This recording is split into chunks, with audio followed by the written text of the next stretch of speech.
ਜੀ, ਅਗਲੀ ਖਬਰ ਵੱਲ ਚਲੀਏ। ਇੰਡੀਆ ਦੇ prime minister Modi already New York ਦੇ ਵਿੱਚ ਪਹੁੰਚ ਚੁੱਕੇ ਆ। 2014 ਤੋਂ ਲੈ ਕੇ ਹੁਣ ਤੱਕ 5 ਵਾਰ ਅਮਰੀਕਾ ਮੋਦੀ ਸਾਹਿਬ ਆ ਚੁੱਕੇ ਆ ਤੇ ਪਹਿਲੀ ਵਾਰੀ ਹੋਊਗਾ ਉਹ ਉਹਨਾਂ ਦੇ ਫੁੱਲ ਡਿਪਲੋਮੈਟਿਕ ਸਟੇਟਸ ਹੋਊਗਾ ਤੇ ਸਟੇਟ ਵਿਜ਼ਿਟ ਲਈ ਉਹਨਾਂ ਨੂੰ ਸੱਦਿਆ ਗਿਆ ਆ।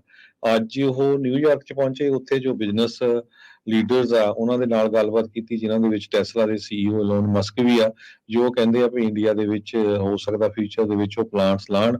ਕੱਲ੍ਹ ਨੂੰ ਉਹਨਾਂ ਨੇ ਯੋਗਾ ਕਰਨੀ ਹੈਗੀ ਆ ਮੋਦੀ ਸਾਹਿਬ ਨੇ, ਤੇ ਸ਼ਾਮ ਨੂੰ ਜੋ ਡਿਨਰ ਹੈਗਾ ਉਹਨਾਂ ਦਾ ਵਾਈਟ ਹਾਊਸ ਦੇ ਵਿੱਚ। ਤੇ ਇਲੋਨ ਮਸਕ ਨੇ ਕਿਹਾ ਵੀ ਸਾਡੀ ਗੱਲਬਾਤ ਬਹੁਤ ਵਧੀਆ ਹੋਈ ਹੈ, ਕਿਉਂਕਿ ਇੱਕ ਟਾਈਮ ਦੇ ਉੱਤੇ ਕੁਛ ਦਿਨ ਪਹਿਲਾਂ ਤੁਸੀਂ ਸੁਣਿਆ ਹੋਊਗਾ ਜੈਕ ਡੋਰਸੀ, ਜਿਸ ਦੀ ਟਵਿੱਟਰ ਕੰਪਨੀ ਜੋ ਜੀ, ਫਾਊਂਡਰ ਜੀ। ਮੈਂਬਰ ਆ, ਉਹਨਾਂ ਨੇ ਇੰਟਰਵਿਊ ਦੇ ਦੌਰਾਨ ਦੱਸਿਆ ਸੀ ਕਿਸ ਤਰ੍ਹਾਂ ਮੋਦੀ ਸਰਕਾਰ ਨੇ ਉਹਨਾਂ ਦੇ EMPLOYEEਆਂ ਨੂੰ ਥ੍ਰੈਟ ਕੀਤਾ ਸੀ। ਫਾਰਮਰਸ ਪ੍ਰੋਟੈਸਟ ਜਿਸ ਟਾਈਮ ਤੇ ਹੋ ਰਹੇ ਸੀ, ਵੀ ਜੇ ਤੁਸੀਂ ਇਹ ਅਕਾਊਂਟ ਨਾ ਬੰਦ ਕੀਤੇ ਤਾਂ ਤੁਹਾਡੇ ਘਰਾਂ ਦੇ ਉੱਤੇ ਵੀ ਛਾਪੇ ਮਾਰੇ ਜਾਣਗੇ, ਈਵਨ ਤੁਹਾਡੀ ਕੰਪਨੀ ਵੀ ਇੱਥੋਂ ਸ਼ਟ ਡਾਊਨ ਕਰ ਦਿੱਤੀ ਜਾਊਗੀ। ਪਰ ਜੋ ਭਾਰਤ ਦੀ ਸਰਕਾਰ ਆ ਉਹਨਾਂ ਨੇ ਕਿਹਾ ਵੀ ਇਦਾਂ ਦਾ ਕੁਝ ਵੀ ਨਹੀਂ ਵਾਪਰਿਆ। US ਕਹਿ ਰਿਹਾ ਵੀ ਇੰਡੀਆ ਸਾਡਾ ਗੁੱਡ ਪਾਰਟਨਰ ਆ, ਪਰ ਯੂਕਰੇਨ ਨੂੰ ਲੈ ਕੇ ਹਜੇ ਵੀ ਜੋ ਕਿਉਂਕਿ ਰਸ਼ੀਆ ਦੀ ਸਾਈਡ ਲੈ ਰਿਹਾ ਇੰਡੀਆ, ਸੋ US ਦੇ ਜੋ ਲਾ ਮੇਕਰਸ ਆ ਉਹਨਾਂ ਨੂੰ ਚੁੱਭਦੀ ਹੈਗੀ ਆ।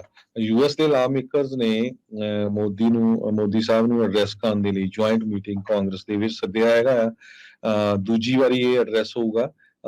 ਦਰਜਨਾਂ ਦੇ ਕਰੀਬ ਪ੍ਰੈਜ਼ੀਡੈਂਟ ਬਾਈਡਨ ਦੇ ਫੈਲੋ ਡੈਮੋਕ੍ਰੇਟਸ, ਜੋ ਉਹਨਾਂ ਦੇ ਨਾਲ ਡੈਮੋਕ੍ਰੇਟ ਕਾਂਗਰਸਮੈਨ ਆ, ਉਹਨਾਂ ਨੇ ਇਹ ਵੀ ਬੇਨਤੀ ਕੀਤੀ ਆ ਕਿ ਹਿਊਮਨ ਰਾਈਟਸ ਦੀਆਂ ਜੋ ਵਾਇਲੇਸ਼ਨ ਹੋ ਰਹੀਆਂ ਮੋਦੀ ਦੀ ਸਰਕਾਰ ਦੇ ਟਾਈਮ ਦੇ ਉੱਤੇ, ਰਿਲੀਜੀਅਸ ਇੰਟੋਲਰੈਂਸ, ਪ੍ਰੈਸ ਦੀ ਫਰੀडम, ਇੰਟਰਨੈਟ ਐਕਸੈਸ ਤੇ ਸਿਵਲ ਸੁਸਾਇਟੀ ਦੇ ਗਰੁੱਪਾਂ ਨੂੰ ਟਾਰਗੇਟ ਕਰਨਾ, ਇਹਨਾਂ ਇਸ਼ੂਜ਼ ਦੇ ਉੱਤੇ ਵੀ ਜੋ ਪ੍ਰੈਜ਼ੀਡੈਂਟ ਬਾਈਡਨ ਆ ਉਹਨਾਂ ਨੂੰ ਇੰਡੀਆ ਦੇ ਪ੍ਰਾਈਮ ਮਿਨਿਸਟਰ ਨਰਿੰਦਰ ਮੋਦੀ ਨਾਲ ਗੱਲਬਾਤ ਕਰਨੀ ਚਾਹੀਦੀ ਹੈ।